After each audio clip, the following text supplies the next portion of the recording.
గంధమల్ల ఎట్లా కడతావని నేను వారిని అడగదలుచుకున్న ఈరోజు సాగునీటి ప్రాజెక్టుల గురించి ఇంత ఉందే పెద్దలు ఉత్తమ్ కుమార్ రెడ్డి గారు చెప్పిండ్రు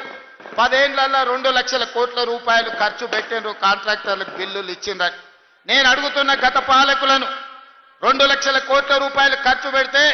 గంధమల్ల రిజర్వాయర్ ఎందుకు పూర్తి కాలే పిలాయపల్లి కాలువ ఎందుకు పూర్తి కాలే ధర్మారెడ్డి కాలువ ఎందుకు పూర్తి కాలే ఎస్ఎల్బిసి ఎందుకు పూర్తి కాలే నల్గొండలో ప్రాజెక్టులు నిర్మించలేదు ఆలేరు ప్రాంతానికి సాగునీరు తాగునీరు అందించలేదు ఇవి పక్కన పెట్టండి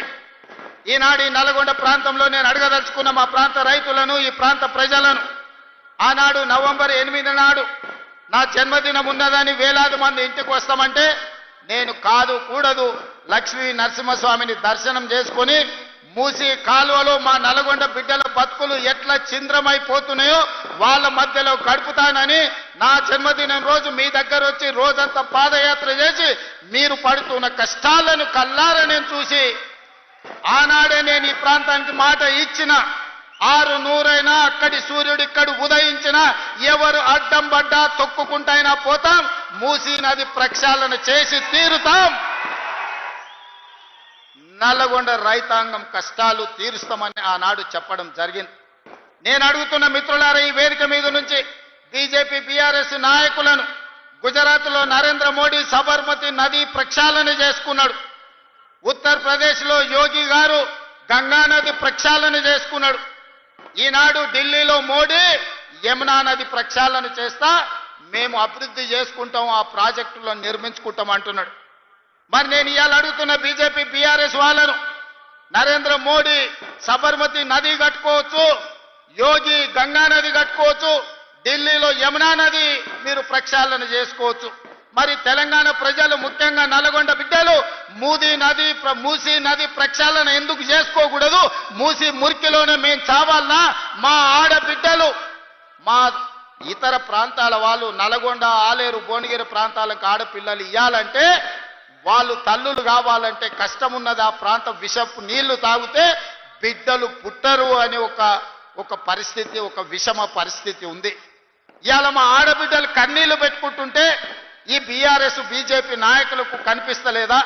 పుట్టబోయే బిడ్డలు కాలొంకరనో కన్నొంకరనో లేకపోతే బలహీనతలతోని బలహీనంగా పుడితే ఆ పాపం ఆ ఉసురు మీకు తలగదా అని చెప్పి బీజేపీ బీఆర్ఎస్ నాయకులను అడుగుతున్నానే మిత్రులారా నేనేం ఎర్రవల్లిలో మీ ఫామ్ హౌస్ గుంజుకుంటా అనలే మోయినాబాద్ ఫామ్ హౌస్ను ఆక్రమించుకుంటా అనలే జన్వాడలో మీ ఫామ్ హౌస్లో జెండా వాతుతాను నేను అనలే ఏమన్నా మా నల్గొండ రైతుల కష్టాలను తీరవాలి నల్గొండలో ఉండే లక్షలాది ప్రజలకు మేలు జరగాలి నల్గొండలో వేలాది ఎకరాలకు నీళ్లను అందించాలి మూసీ నది ప్రక్షాళన చేసుకుంటాం గోదావరి జలాలతో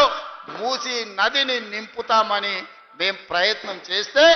మీరు అడ్డం పడి హైదరాబాద్లో మూసీ పక్కన ఉన్న పేదోళ్ళ ఇండ్లు కూలగొడుతుందని విష ప్రచారం చేశారు నేను అడిగిన ఆనాడు వాళ్ళని అసెంబ్లీలో మూసీ నది పక్కన ఉన్నోళ్ళు ఎవరు మా పాలమూరు నుంచి వచ్చిన వాళ్ళు మా దేవరకొండ నుంచి వచ్చిన వాళ్ళు మా మిర్యాలగూడ ప్రాంతం నుంచి వచ్చిన వాళ్ళు లేకపోతే మా మునుగోడు ప్రాంతం నుంచి వచ్చిన వాళ్ళే మూసీ నది పక్కన ఉన్నారు వాళ్ళందరికీ అవసరమైతే 1000 ఎకరాలలో మంచి ఇల్లు కట్టిద్దాము ఇందిరమ్మ ఇల్లు కట్టిద్దాం తలా 120 గజాల ప్లాట్ ఇద్దాం ఏం కావాలన్నా వాళ్ళని ఆదుకుందాం మంచి పాఠశాల పెడతాం మంచి కాలేజీ పెడతాం వాళ్ళ పిల్లల్ని ఆదుకుందాం వాళ్ళ జీవితాలలో వెలుగు నింపుదాం అవసరమైతే 1000-2000 కోట్లు ఖర్చైనా ఆ మూసీ నది ఒడ్డున ఉన్న పేదలకు ఖర్చు పెడదామన్నాం కానీ ఎవరు ముందుకు రాలే మీరు ఇవ్వండి సలహాలని అడిగినాం వాళ్ళకి మేలు ఎట్లా చేయాలనో చెప్పండి అన్నాం కానీ వాళ్ళకి అది ఇష్టం లేదు మూసీ కట్టొద్దు నల్గొండ రైతులు బాగుపడొద్దు అనే ఒక విషపు ఆలోచనతోటి మూసీ నది ప్రక్షాళనని ఈరోజు అడ్డుకునే ప్రయత్నం చేస్తున్నారు అందుకే మిత్రులారా ఎవరేమైనా అనుకొని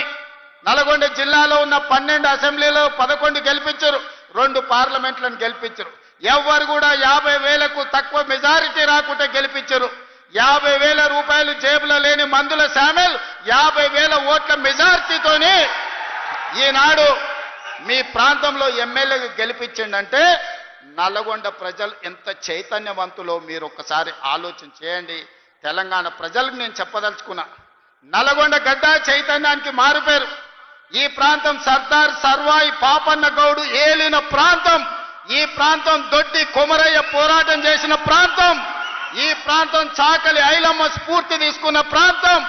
ఈ ప్రాంతం రావి నారాయణ రెడ్డి, ఆరుట్ల కమలాదేవి, ఆరుట్ల రామచంద్రారెడ్డి, బిఎన్ రెడ్డిలు ధర్మ భిక్షంలు ఈ గడ్డ మీద నుంచి కొట్లాడిన ప్రాంతం. ఈ ప్రాంతం కొండా లక్ష్మణ్ బాపూజీ ఆనాడు తొలి తెలంగాణ ఉద్యమంలో మంత్రి పదవిని కాగితం ఇసిరేసి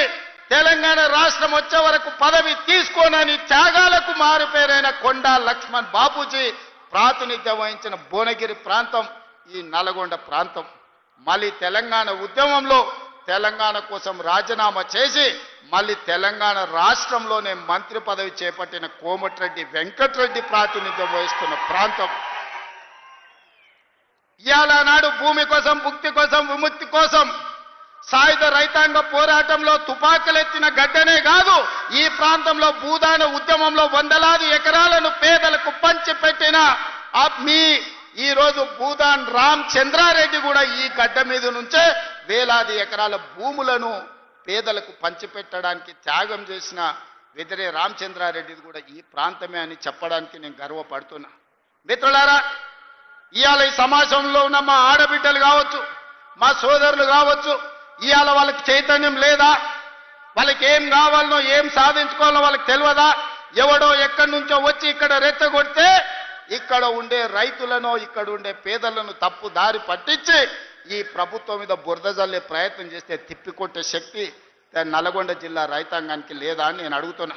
మిత్రులారా, నాడు నిజాం నవాబులనే దిగంతాలకు తరిమి కొట్టిన గడ్డ సాయుధ రైతాంగ పోరాటంలో నేలకు ఒరిగినా గాని తుపాకీని వదలకుండా పోరాటం చేసిన గడ్డ ఈ రోజు మనం స్వేచ్ఛను అనుభవిస్తున్నామంటే, ఈ రోజు ప్రజాస్వామిక రాష్ట్రంలో